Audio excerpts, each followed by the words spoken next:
The people we serve at WayMakers to Recovery are men and women who have been deeply impacted by addiction, individuals who have lost their footing but not their potential.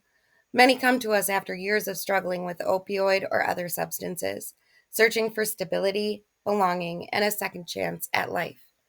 Addiction doesn't just take a toll on health, it disrupts families, employment, and community ties. By the time somebody reaches our doors, they're often starting from scratch, trying to rebuild not only their sobriety, but also their sense of worth. A portion of the people we work with are also justice involved, returning from incarceration or probation and determined to do things differently this time. These individuals face even higher barriers, finding safe housing, securing employment, or overcoming the stigma that follows them long after release. Whether someone is coming to us in active addiction or just leaving treatment from jail or from the streets, what they all share is the desire to heal, to be seen, and to create a life that means something. Our role is to give them connections, direction, and a safe space where recovery can truly begin. At Waymakers, that's what we do. We meet people where they are at. We provide peer recovery support, harm reduction supplies and education, and practical life help, things like housing, employment, or simply listening. We believe recovery isn't just about surviving, it's about rebuilding and finding joy again. Waymakers to Recovery opened their doors this past July, right here in Forest Lake. Our mission is to be inclusive to all paths of recovery, eliminate barriers to treatment, and empower people to rebuild meaningful lives.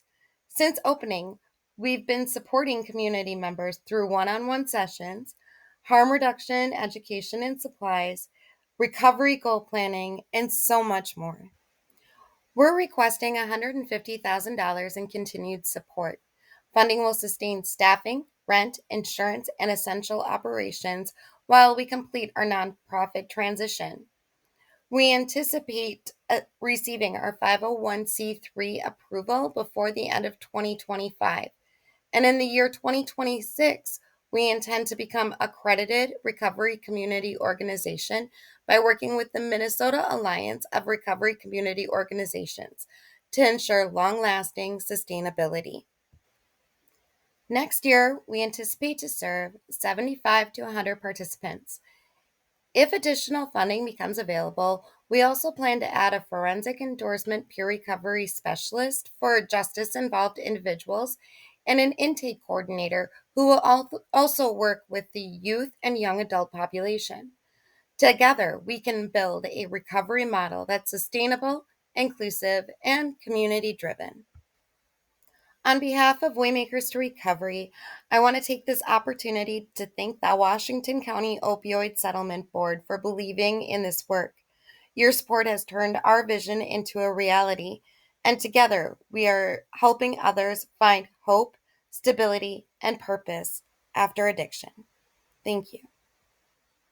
When I met Lisa, I was homeless, living in a hotel shelter that was funded by the state.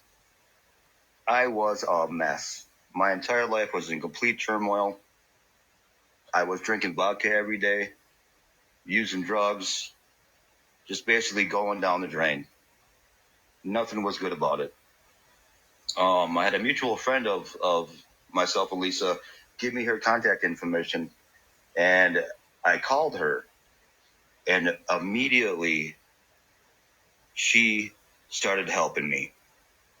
She told me about all the resources that were available. She made some phone calls and got me into the inpatient treatment center that I'm currently in.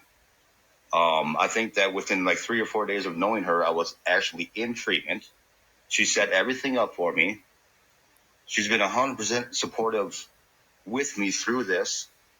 I talk to her weekly, a couple times a week. She is just going above and beyond what anybody has ever done for me in this line of work.